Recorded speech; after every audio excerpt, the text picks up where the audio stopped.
आजची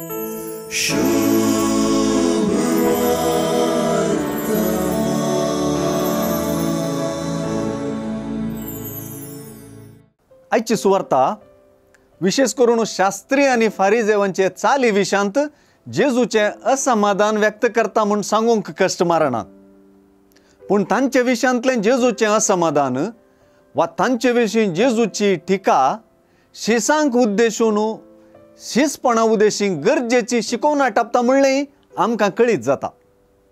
शास्त्री आणि फारिजेवांनी आपूण मैजेचे नियमशास्त्र शिकोवपी म्हणून बासल्ल्यांत हे दिशेन बावळ्या कपालाक देवा उतराच्यो चामड्या पट्ट्यो बांदिल्ल्यांत दगल्या गोंड्यांची आनी ह्या पट्ट्यांची रुंदाय सोडवूनच गेल्ल्यांत पेंटे सालांत सलाम जोडुल्ल्यांत फेस्ता परबेनी मुखली बसका आपणावन आपूण बागेवंत वा श्रेष्ठ वा मुखेली वा शिकोवणदार म्हणून दाखोवच्या भायल्या आडंबराची जेजून टिका केली। ह्या मुखांतर मुखेलपण वा मेस्त्रीपण वा राब्बीपण वा शिसपण केवळ दाखोवपाची गजाल न्हय, बगर शिकयलेलें पाळपाची गजाल म्हणून जेजून शिकयलें।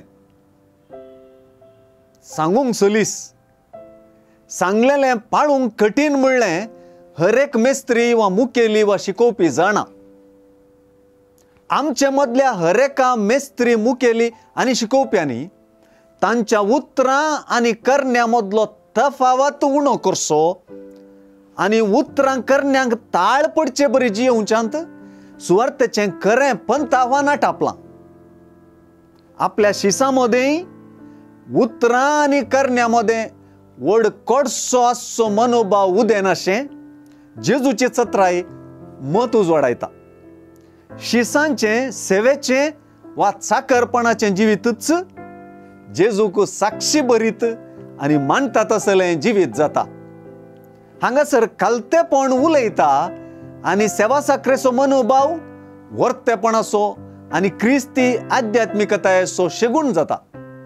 सुवार्थेंतलें शिसपण सेवाक सेवाकींच्या मनोभावांत परजळटा।